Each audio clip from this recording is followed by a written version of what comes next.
pessoal, tudo bem?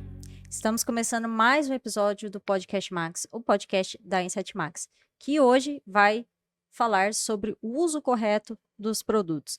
Mas o que é isso? Será que é entender as formulações, as formas de aplicações?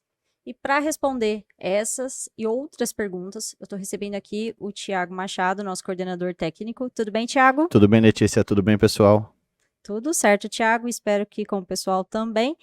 Thiago, me fala assim, ó, para a gente começar esse assunto sem delongas mesmo, né?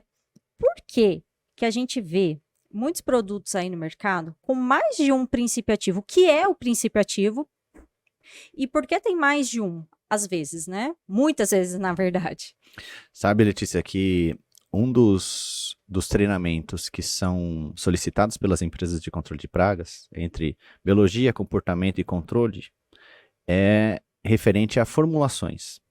Só que assim, quando a gente vai falar sobre formulações, a gente está envolvendo um pouquinho da parte química, e então é um tema muito técnico, que para alguns pode ser até chato, mas que é extremamente necessário, porque estamos falando do profissionalismo de quem vai justamente executar o serviço, né? De quem vai preparar a calda, de quem vai aplicar o inseticida, porque jogar inseticida no ambiente, isso qualquer um consegue fazer.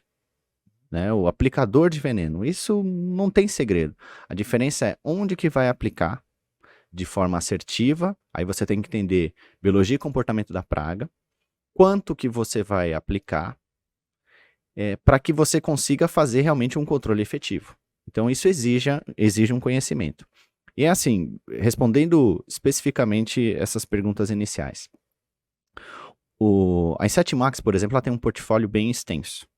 Mas esse portfólio extenso é só para fazer número? Não, não é. É para atender as necessidades que o mercado tem, né? Então, existem produtos específicos dentro da mesma formulação com princípios ativos diferentes para determinadas situações e outros produtos de formulações diferentes. O primeiro ponto que você tocou bem aí é a questão do que é o produto propriamente dito, né? O produto comercial.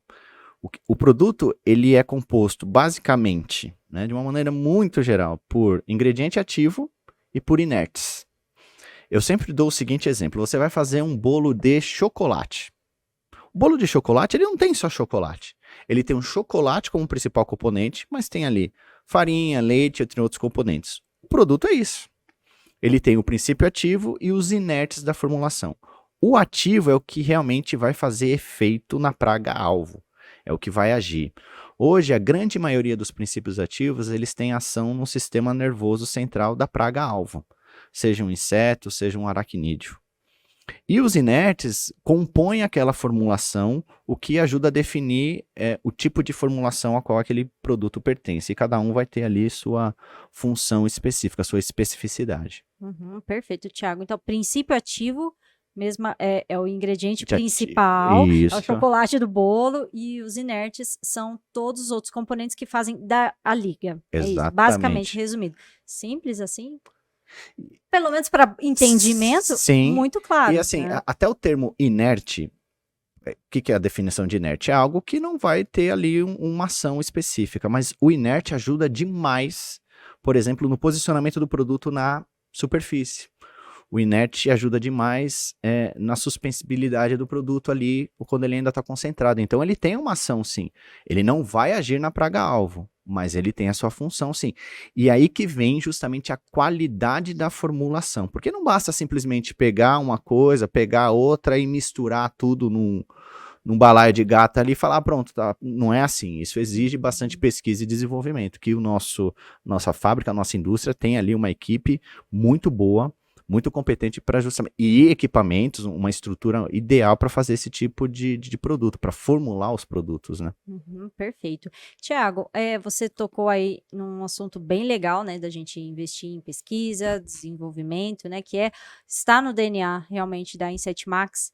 E durante aí quando eu acompanho algumas visitas de clientes, né, aí por toda as instalações da fábrica, incluindo o laboratório, eu vejo muito a discussão entre a diferença entre WP, WG, CE, CS.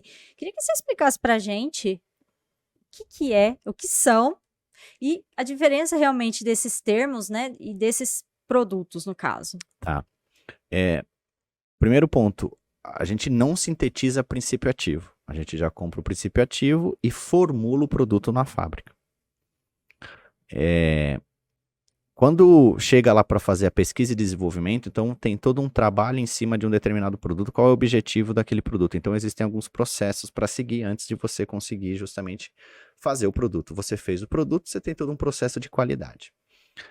As formulações, elas não são formulações exclusivas do nosso ramo dome sanitário. Elas são derivadas do ramo agrícola, dos defensivos agrícolas. O que tem lá na agricultura vem para a gente e a gente acaba adaptando para o nosso meio. Até mesmo princípios ativos têm relação com isso. Não tem produto patenteado no nosso ramo, esse tipo de situação. Existem algumas formulações, eu vou citar aqui, evidentemente, as formulações que a Inset Max trabalha, porque cada uma vai ter ali uma funcionalidade. Tem uma formulação que é bem antiga, Letícia, que é a formulação CE ou CE, que é o concentrado emulsionável. Praticamente todo mundo conhece esse tipo de produto, porque é aquele produto que tem cheiro. Porque na sua formulação, além do princípio ativo, existem os solventes. Solventes orgânicos derivados do petróleo, solvente vegetal, ou seja, é um produto que vai caracterizar um certo odor. Alguns com mais, outros com menos, né? E também tem ali um emulsificante, porque um solvente, um óleo, algo do tipo água rasa, querosene, se a gente colocar na água, eles são immiscíveis, eles não se misturam. O que ajuda essa mistura a ocorrer é justamente esses emulsificantes.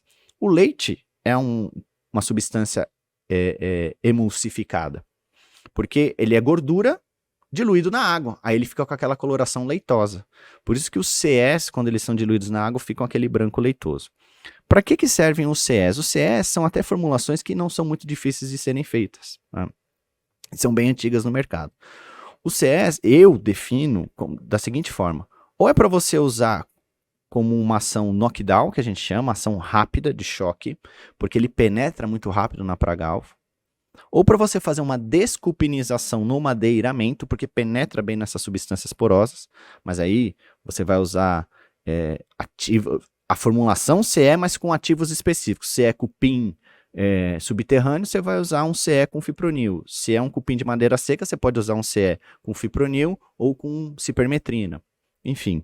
E para você fazer o que o pessoal chama de fumacê, fog, termonebulização, porque você dilui o produto em óleo mineral, algumas vezes em óleo diesel. Então, o CE tem essa função. É até o que alguns controladores de pragas utilizam em alguns, que para mim não é bem o correto, mas em estabelecimentos alimentícios mais antigos. Porque esses clientes mais antigos, eles estão habituados com produtos com odor. Então, eles querem cheiro. É o cheiro, eu quero cheiro. Utilizam muito CE. Mas o CE, ou ele é absorvido pela superfície que ele foi aplicado, principalmente superfície porosa, cimento, parede, madeira, ou ele evapora. E se a gente for pensar, por exemplo, no DD Max, que é o nosso diclorvós, o princípio ativo evapora, então você não tem ação residual desse produto ali. Mas ele serve então para essas funções mais específicas. Tem uma outra formulação que é o pó molhável. O pessoal, a sigla é o PM, né? Ou do inglês WP. Né? PM, WP é a mesma coisa. É um produto que é um pó que funciona como se fosse uma esponja. Ele vem dentro de um sachê.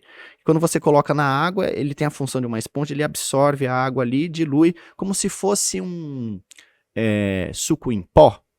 Sabe, um achocolatado que a gente coloca na água para solubilizar.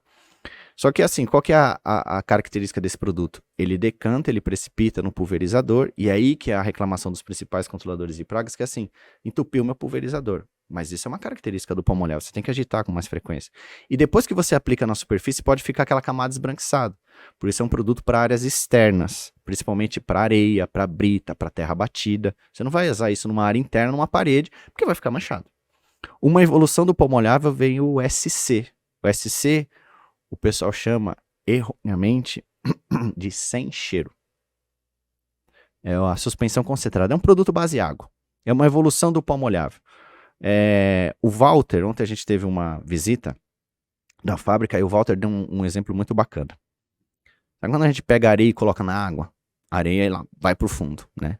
Um SC é isso, só que para você manter essa areia suspensa, você tem que quebrar essa areia, moer essa areia em pedaços menores, né? Isso a gente faz com o princípio ativo. O princípio ativo seria como a areia, e grande parte do SC é composto por água. É um produto base água. O solvente é água, por isso que ele tem menos odor. Você moe essa areia, ela fica pequenininha, então ela fica mais tempo suspensa. Aí você usa alguns agentes para justamente ajudar nessa suspensibilidade. Um deles é a goma xantana, enfim. Aí é um produto que você pode usar área interna, área externa, com menos odor, com ação residual. Tem o WG, que aí o pessoal confunde muito, vai em cima da sua pergunta, né? São granulados que vem com um princípio ativo bem concentrado, você coloca na água, ele dilui e você aplica no ambiente. Parecido com pó molhável, só que a partícula é menor, não fica aquele residual. E o bacana é que tem agente adesivante. Você também pode usar área interna, área externa, que aumenta essa ação residual. Aí tem microencapsulado, que o pessoal chama de CS, tem um pó seco, tem os géis, enfim. A gente fica aqui, fica um negócio...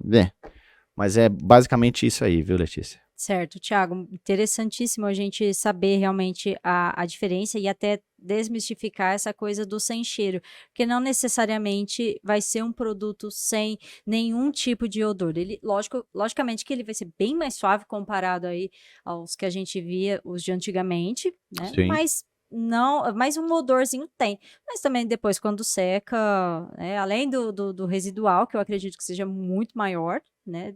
É, o ambiente, né, ele acaba mesmo dissipando esse cheiro, esse odor, né. Tiago, aí você também falou aí de produto gel, produto de aí pó seco e tudo mais. Dá um exemplo pra gente da aplicabilidade de cada um deles. Você já falou da área interna, da área externa, enfim, mas de outros produtos, né, pra que serve cada produto? Por exemplo, a gente vê aí, né, o produto em formulação gel para formiga, para barata, mas de repente aí por quê? Para quê? De repente para acessar algum canto mais difícil ou para um estabelecimento alimentício, enfim, qual que é a função, né? Porque você bem falou, né, muito bem colocado inclusive, que cada produto foi formulado devido aí às necessidades. Então, se você puder exemplificar para a gente, né, não precisa falar, assim, não sei esse nome porque são infinitos, mas de repente fala, olha, um pó seco serve para isso, né, um Sim, gel sim. serve para aquilo. E é assim, ainda muito em cima do que você falou aí, Letícia, tem a questão o tempo vai passando, as coisas vão evoluindo e a gente tem que acompanhar, Sim. né? Então, que a gente tem essa questão da tecnologia e inovação, né? Então, a gente está sempre buscando aí, não só inovar com produtos, como também em outros setores, mas os produtos são grande parte aí do nosso negócio. É assim, Letícia, o gel, hoje você tem praticamente gel de barata e gel de formiga. Existe gel de mosca, mas o gel para mosca ele acaba não sendo muito efetivo pelo tipo de preferência que a mosca tem. Mas um gel de barata, um gel de formiga, independente de ser um para cada inseto, como é que ele funciona? Ele funciona só por ingestão.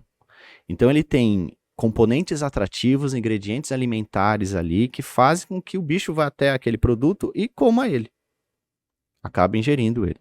No caso de formigas, esse produto ele tem uma ação mais lenta porque ele vai ter que levar essa contaminação para o interior da colônia até chegar nas sainhas, que a maioria das formigas urbanas tem aí várias sainhas dentro do formigueiro. E no caso da barata, ela come e volta para o seu ponto de agregação. E quando ela morre, ela pode servir de alimento para outras baratas que também acabam se contaminando. Mas o gel é para fazer essas aplicações mais pontuais em áreas internas. Porque dessa forma você reduz muito a quantidade de produto no ambiente, consequentemente de uma intoxicação da pessoa que está ali, de quem está aplicando o produto.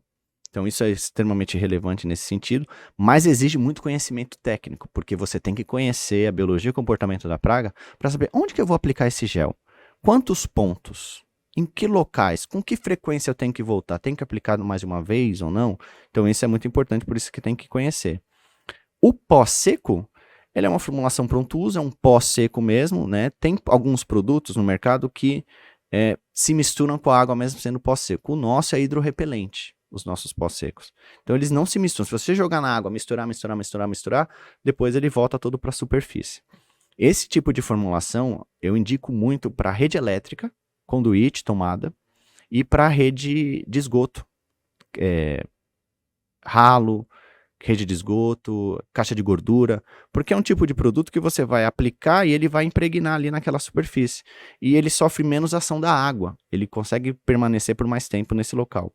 Aliás, Letícia, tem um ponto importante aqui, que é bem polêmico. Toda vez, gente, que a gente faz o lançamento de um produto, a maioria das pessoas pergunta assim: qual é o residual do produto? Quanto tempo esse produto permanece no local? E é até um erro que algumas pessoas no mercado têm, achar que a assistência técnica do serviço que ele está executando é em cima do tempo que o produto permanece do local. Não. Né? Nós estamos falando de testes de residualidade, digamos assim, dentro de um ambiente controlado, temperatura ideal, superfície ideal, não toma sol, não toma chuva, ninguém lava. O produto ele permanece ali X tempo. E no ambiente? Depende. Depende. Porosidade, pH da água, as intempéries, limpeza do local, enfim, varreção. Então, é muito complicado. A gente tem que se basear muito mais em aplicar a formulação correta nos pontos corretos e saber oferecer essa assistência técnica. Será que, dependendo da infestação que eu estou vendo ali ou da praga-alvo, eu vou ter que fazer 1, 2, 3 aplicações? Porque não tem milagre, né, Letícia? Não tem milagre, gente. Não tem jeito. Por isso que é importante a gente conhecer isso. Com certeza, Thiago. E outra coisa que a gente bate muito na tecla também, que depende de um conjunto de fatores, dentre eles a colaboração do cliente, da dona de casa, do dono do restaurante, porque a gente sabe que até 70%, 80%, Thiago, é responsabilidade da pessoa cuidar do ambiente para que não haja infestação, né? Exatamente. Nós lidamos com seres vivos, insetos, aracnídeos. Então, existe toda uma questão comportamental deles, adaptação, modificação, e o ambiente onde eles estão inseridos. O ambiente, ele interfere demais no tipo de controle. Quando eu falo ambiente, é assim, quantidade de frestas e fendas, sujidade, organização do ambiente. E eu entendo uma grande dificuldade que as empresas de controle de pragas têm, que é conversar com o cliente, convencer de que ele tem que ajudar também a fazer esse tipo de serviço. Porque o que o cliente quer, o consumidor final? Aplica o produto aí e resolve o meu problema. E não é exatamente assim, né? Infelizmente não é tão simples, né, gente? Vocês sabem bem, vocês estão aí no dia a dia. Mas quanto mais argumentos tivermos, mais conhecimentos tivermos, melhor vai ser a nossa conversa e ação de convencimento do nosso cliente. Com certeza. Tiago, agora falando de raticidas, né, rodenticidas, a gente sabe que tem vários tipos, né, várias apresentações. Isso. E eu queria que você falasse um pouquinho pra gente, né, pensando aí nos nossos produtos, para que serve cada um deles? Os rodenticidas ou os raticidas são produtos que você vai colocar no ambiente para que o roedor vá lá consumi-los. É que existem, assim, os que são de contato, que são os pós de contato, que impregnam no pelo dos roedores e depois os roedores vão lamber, se limpar. Por exemplo, rato de telhado é muito individualista. Em que sentido? Ele não vai ficar lambendo um ou outro indivíduo dentro da colônia. Eles se lambem sozinhos. E eles passam grande parte do tempo se lambendo. Se eles estão impregnados, o pó de contato está impregnado neles, eles vão ingerir esse pó. Mas é um tipo de produto para você aplicar em pontos de passagem ou em tocas de ratazana, que ficam muito em áreas externas. Eu tomo muito cuidado na hora que eu vou indicar um pó de contato, porque é um pó. Então, se você aplicar numa área interna ou numa área muito alta, passou um vento, qualquer coisa, aquilo cai, se espalha, enfim, você acaba contaminando outras áreas. Então, o ideal é sempre usar na área externa, onde tem as tocas das ratazanas, dos ratos de telhado. E tem os rodenticidas iscas para serem consumidos, e assim que eles são consumidos, levam aí de 3 a 12 dias mais ou menos para causar essa mortalidade. Você tem lá, da nossa linha, né, o bloco extrusado. O que é um bloco extrusado? É um bloco que recebeu uma determinada quantidade de parafina menor em comparação ao parafinado, e é um processo de fabricação a frio, com menos temperatura, diferente do bloco extrusado. A gente fala, tecnicamente, que quem trabalha na parte de nutrição vai saber o que eu estou falando, mantém as características organolépticas do produto, né? Então, cheiro, cor, sabor, então você tem um produto mais atrativo e mais palatável. Aí tem o famoso girassol, né? Onde a semente do girassol impregnada com o princípio ativo ali na sua casca. Tem os grãos especiais, que é a mistura de girassol com casca, sem casca, grão de trigo. E tem os pellets, ou isca granulada, que parece aquela raçãozinha. E hoje a gente trabalha muito também com a isca fresca, que é uma isca úmida. O pessoal chama de chicletinho, babalu, né? Que é uma isca como se fosse uma massinha amassada bem oleosa, extremamente atrativa, porque o roedor, se a gente for comparar, até então eram só iscas secas que tinham. Girassol, pellet, parafinado, extrusado. Quando você vem com uma isca úmida, isso acaba sendo atrativo para o roedor, porque o roedor gosta muito de comer frutos e sementes. E por que ele vai no fruto? Pela umidade também. Então isso favorece bastante a isca fresca nesse sentido, tá? Uhum. Os blocos, eles são mais indicados para áreas externas, mas também podem ser usados em áreas internas. E essas iscas mais atrativas são mais para áreas internas. O granulado, grãos especiais, girassol e isca fresca, porque aí você não tem tanta ação das intempéries, né? Porque do lado de fora a isca sofre muito mais com chuva, com sol, pode ressecar, pode mofar, pode estragar. Então, nesse sentido, a gente tem que tomar bastante cuidado. Tiago, ainda falando de raticidas, rodenticidas, existe, né, uma maneira certa de aplicar. E a gente às vezes recebe algumas perguntas referentes ao contato desse produto. Vamos por aí falando de um soft bait, que é esse mais úmido, né, que é o chicletinho. Falando aí de um soft bait, por exemplo, né, ou qualquer outro produto, que tem esse contato manual. Esse contato manual vai fazer com que o produto perca a propriedade, ou isso não existe? Ou existem alguns fatores de contato que fazem acontecer essa perda de eficácia? Me explica isso. Ótima pergunta. Vamos pensar no seguinte, Letícia. Os roedores que nós controlamos são chamados de sinantrópicos comensais. Prazer. Isso significa que eles vivem entre nós, nas áreas urbanas, e estão habituados com o nosso comportamento, inclusive com a comida que a gente come. Então, o nosso odor, para esses animais, nunca vai ser um grande problema, porque eles estão habituados conosco. Se a gente for pensar num camundongo, vive muito em área interna, próximo do ser humano. Um rato de telhado vive muito nos forros, nos telhados das casas, a área interna. A ratazana que geralmente vem de fora para dentro, mas está acostumado com o nosso cheiro. Vamos pensar numa seção de hortifruti de um supermercado. Todo mundo vai lá, vai manipular tomate, cebola, vai pegar as verduras, legumes, frutas, coloca a mão, solta, troca, não sei o quê. O rato de telhado vai até o local e come esses frutos, esses alimentos, numa boa, sem se incomodar. Então, o nosso cheiro nunca vai ser problema para esses animais. Jamais. Aí eu tô falando, né? Camundongo, ratazana e rato de telhado. O problema, Letícia, sabe onde tá? Na pessoa, por exemplo, que fuma. Vai fazer uma dessatização antes, fuma, com a luva, vai tocar na isca raticida. Nicotina, entre outras substâncias, tem um odor forte. Isso pode atrapalhar no processo de dessatização. Depois de ter feito uma desinsetização e vai usar a mesma luva para fazer a dessatização. Tem resíduo de inseticida ali. Tocou no raticida, isso pode atrapalhar, pode acabar repelindo, dificultando a escagem daquele raticida pelo roedor. Então é assim, o nosso odor, propriamente dito, não atrapalha. O problema são outros fatores da cultura humana, de substâncias que o ser humano fabricou e que não é próprio. Ser abençoado esse ser humano, né? Ai, mas vamos voltar aqui para o foco. Tiago, você falou da luva e me chamou a atenção, porque ontem mesmo a gente estava conversando e você falou que existem tipos diferentes de luva para cada função, né? Incluindo aí para os raticidas. Fala um pouquinho dessas diferenças dessas luvas. Isso aqui entrando na parte de EPIs, né? Nos equipamentos de proteção individual. Porque eu fiquei curiosa mesmo. Luva. É assim, a gente sempre indica, toda vez que vai manipular qualquer substância, até produto de limpeza teria que usar luva. Por quê? Porque aquilo em contato com a pele, se a gente for falar de uma substância líquida, ocorre uma absorção, você tem um contato ali, isso pode te causar algum tipo de alergia, de reação, até mesmo de quanto você se contaminou, pode justamente causar uma intoxicação. Mas é assim, tem aquelas luvas de látex, que são mais conhecidas. Hoje tem um monte de cor, tem branca, tem azul, tem preta, tem vermelha, tem um monte de coloração.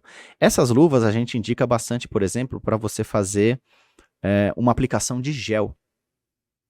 Né? Porque o gel, você vai ter que só usar a luva para fazer a aplicação, enfim, bonitinho, tranquilo. Também pode ser utilizado para manipulação de rodenticida. Porque aí, por mais que seja baixa a contaminação, é para a pessoa não entrar em contato com o rodenticida. A absorção pela pele é muito baixa, mas é para evitar, porque a pessoa está trabalhando constantemente com aquilo, principalmente o controlador de pragas. Ou então a pessoa pode usar, por exemplo, uma luva de borracha para fazer essa dessatização. Agora, quando vai fazer uma desinsetização, aí tem que usar uma luva nitrílica, que é uma luva mais espessa, que tem uma camada forrada por dentro, aí sim, porque se a gente for pensar nessa luva de látex descartável, se cai um produto ali, principalmente um CE, que tem solvente, ali em cima, ela dá uma enrugada, ela fura, a pessoa entra em contato com o produto. A nitrílica já não tem esse problema. Então, eu acho que é muito importante as empresas de controle de pragas separar os tipos de luvas. Então, luva de borracha para dessatização, luva nitrílica para utilização de inseticidas líquidos e a látex para uso da aplicação de gel. Ou a látex também pode ser para dessatização, mas eu acho que é importante a gente tomar cuidado, porque senão o produto ele vai entrar em contato, principalmente os produtos líquidos, com a pele, aí vai ocorrer a absorção. Perfeito. E, Thiago, ainda falando de EPIs, né? Quando e como utilizá-los, né? Existem aí procedimentos diferentes, às vezes há necessidade de se usar um EPI, equipamentos, né, mais completos ou não, ou somente a luva, um óculos. Explica só para a gente de uma maneira resumida, quando usar e como. Né? A gente sempre fala, por exemplo, para dessatização, luva. Para aplicação de gel, luva. Para uma aplicação de produtos líquidos, fazer uma desinsetização, aí tem que usar luva, máscara. Se vai aplicar o produto em locais mais altos, óculos. Se vai fazer uma aplicação espacial, termonebulização, às vezes uma nebulização, uma atomização, UBV, preferencialmente usar um macacão de Tyvek. A máscara que eu me refiro é aquela máscara semifacial, né? Com um filtro, 2 filtros, o pessoal geralmente usa com 2 filtros. Mas também tem aquela máscara total, né? Essa aí o pessoal usa para fazer bastante aplicação espacial. Mas tem que usar, porque numa aplicação espacial, o produto ele está justamente no ar, em suspensão por um determinado período, e a pessoa pode se envolver naquilo, por isso que é importante ela estar muito bem protegida.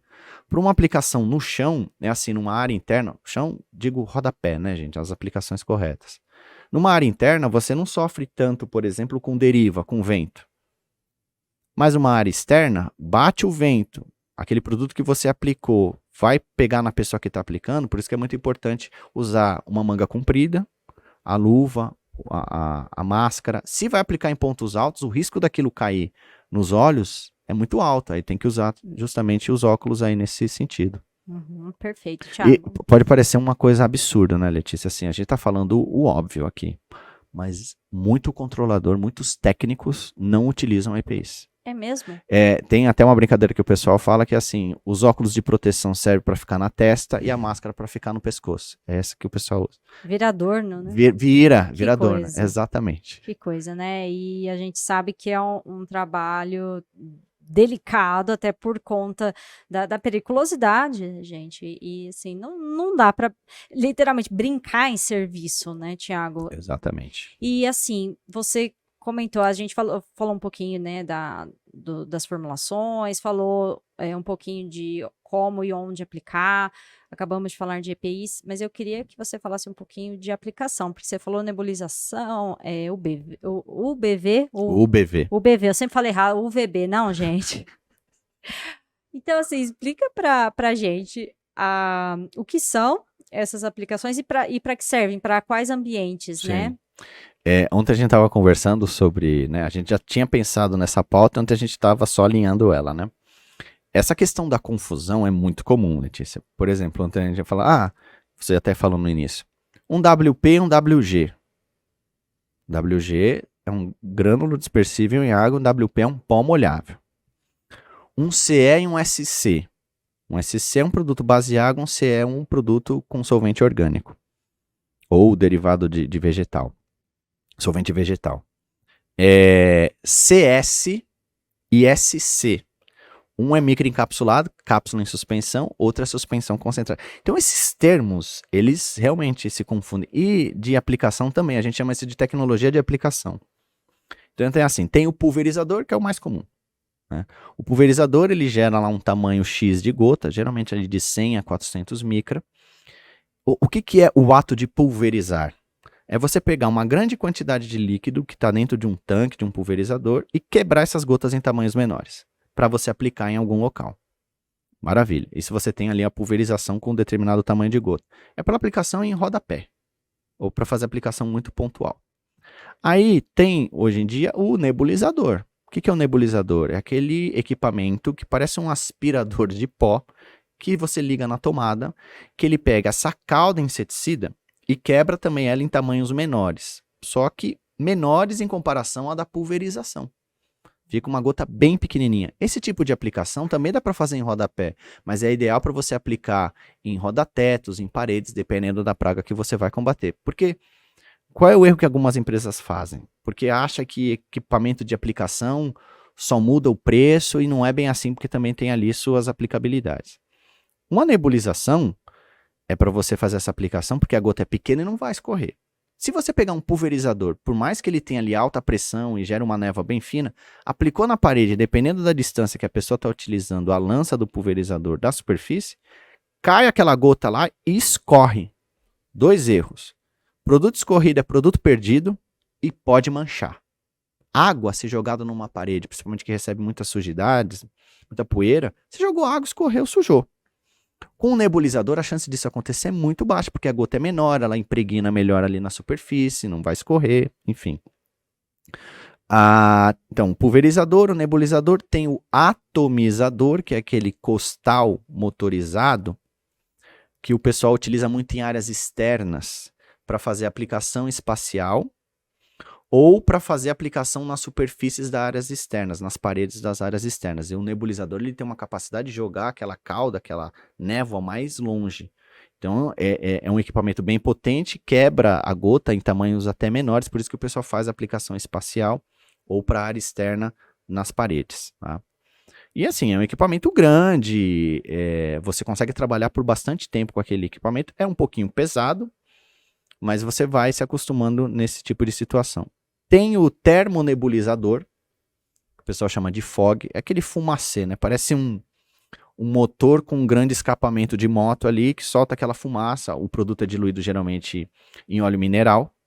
Aquele produto é queimado, né, junto com esse óleo mineral e solta aquelas partículas no ar. Aquilo, na verdade, não é uma fumaça, é uma gota bem pequenininha, bem densa, né, no sentido de quantidade, né, de gotas que tem ali, que fica em suspensão por um determinado período.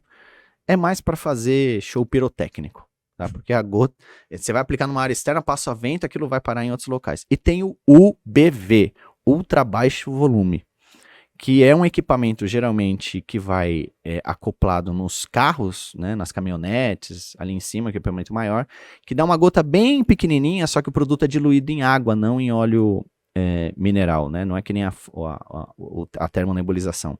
As prefeituras utilizam muito esse equipamento para fazer aplicação contra o mosquito da dengue, porque ele dá um tamanho de gota ideal, que fica um determinado tempo suspenso, o mosquito se contamina, mas você tem ali essas tecnologias de aplicação, não é só para fazer bonito, não, existe uma função para cada tipo de equipamento, existe uma solução para cada situação. Legal isso, Thiago. Inclusive, assim, me corrija se eu estiver errada, mas a impressão, né, que você deu agora falando da UBV, né, versus fumacê, pensando aí num controle de mosquito da dengue, por exemplo. Essa aplicação UBV é uma alternativa pro fumacê ou um não dispensa o outro, um complementa o outro? O fumacê, no meu ponto de vista, e o que a gente tem visto até em alguns trabalhos, e no campo mesmo ali, você tendo uma visão, um contato mais direto, é assim, é algo que causa muito impacto pela fumaça, né? O cliente vê aquele, nossa, olha lá, tá enchendo de fumaça. Antigamente até a prefeitura utilizava isso. Só que o tamanho da gota, geralmente, da fog, é uma gota muito pequena. Mosquito da dengue, tem alguns estudos que mostram ali que o tamanho de gota ideal no ar suspenso para atingir o mosquito em voo oscila de 10 a 20 micra. O que é um micro, 2 micra? É a milésima parte de 1 milímetro. Você pega 1 milímetro, divide por 1000, pega a milésima parte ali, é um micro. Então, o tamanho de gota ideal oscila de 10 a 20. A fog geralmente dá gotas abaixo de 10. Então, muito pequenininha. O mosquito está voando e a asa batendo, quando o ativo vai penetrar, a própria asa, esse rodamuinho que é criado, joga essa gota para longe. Por isso que a fog não é ideal nesse sentido. Causa um impacto visual, mas não é funcional.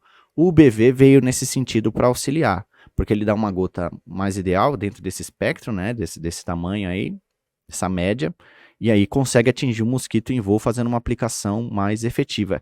E quando pega na superfície de contato, numa parede, por exemplo, em alguns pontos, o UBV, como o produto é diluído em água, tem ali uma ação residual, enquanto na fog não. O produto ele funciona enquanto está em suspensão. Depois ele acaba perdendo ali a sua eficácia. Que coisa, né, Thiago? Não, impacto visual e olfativo, né? Porque ninguém merece aquele cheiro. É uma coisa horrorosa, né? Sim. E muito interessante essa questão do tamanho da gotícula de água, gente. Nunca que eu iria imaginar, né? Tem até não vou lembrar de cabeça assim, mas o tamanho da gota influencia bastante na suspensibilidade daquela aplicação. Quanto tempo uma gota com tal tamanho leva para cair? Quanto mais tempo ela ficar suspensa, mais tempo ela vai ficar agindo ali. Os aerosóis são assim, né? Você aplica o aerosol por um determinado período, ele fica lá em suspensão, depois ele tende a cair. Então, enquanto ele está em suspensão, ok. Só que também enquanto está em suspensão, você tem um risco de se contaminar, né? Porque você pode ingerir aquela substância que está ali no ambiente. Então tem esse risco, essa questão. A termonebulização, até, Letícia, ela é bastante utilizada dentro de alguns galpões, o fumacê. As empresas, o que elas fazem? As controladoras de pragas vão atender um galpão, então muitas vezes elas já deixam até avisado o corpo de bombeiro, já pede para o cliente avisar o corpo de bombeiro, porque começa a sair fumaça, o vizinho enxerga, fala, tá pegando fogo. Então, na verdade, é da termonebulização, tem que desligar o sistema de detecção de fumaça. Então, galpões altos, com pé direito muito alto, a termonebulização é efetiva, porque além de ela não deixar residual, né, então você não vai ter risco de grande contaminação, ela consegue atingir pontos mais altos em locais fechados, depois você só deixa a fumaça ir embora. Aí, nesse caso, acaba sendo funcional. Interessante, Thiago, realmente, porque eu já estava falando, nossa, que bom que veio para substituir. Não, né? Que realmente cada uma tem a sua função, e por isso que é importante ter conhecimento e investir realmente em tecnologia de aplicação e no conhecimento delas também, né, para fazer um trabalho mais efetivo, né, Thiago? Sim, exatamente. É assim, né, Letícia, é um papo, é um assunto que muitas pessoas comentaram em vídeos anteriores para fala da aplicação, fala... Gente, assim, o podcast ele tende a ser mais leve, né? Sim. E eu tô esforçando aqui para deixar ele mais leve, mas tem muito detalhe técnico. Então, se realmente a gente quer conversar mais sobre isso, pessoal, sim, vocês têm os meus contatos, têm o contato da Inset Max, fala com a gente faz um treinamento online, um treinamento presencial, dependendo da situação, pra gente conversar com mais detalhes sobre isso. Mas isso aqui que a gente tá fazendo, Letícia, é muito bom para abrir os olhos das pessoas, porque é um assunto muito interessante pra gente trocar essas informações. Com certeza, Thiago, mesmo que não esteja tão aprofundado da forma técnica, realmente já fez muita gente entender que fala, opa, não é assim, tô fazendo errado, tô acertando. Exatamente. Né? Enfim, e é isso, gente, só para complementar, os nossos canais de atendimento estão abertos, Thiago Machado está sempre disponível para ajudá-los em qualquer dúvida. E acho que podemos encerrar, né, Thiago? Acho que sim, a gente conseguiu abordar bem o tema aí, para também não ficar muito cansativo. Com certeza, até porque só de imaginar cada método de aplicação já fiquei cansado, principalmente da mochilinha, né? Gente, a gente vai ficando por aqui. Thiago, muito obrigada mais uma vez pela presença, pela sua atenção e não preciso nem dizer que você é de casa, né? Letícia, obrigado. Valeu mais uma vez, pessoal. Valeu. Vamos aí. Curta, compartilha. Ativa sininho. Gente, vamos participar. Tá bem bacana os assuntos. Obrigado, viu, Letícia? Com certeza, obrigada. Valeu, Thiago. gente. Tchau, gente. Até a próxima. Valeu.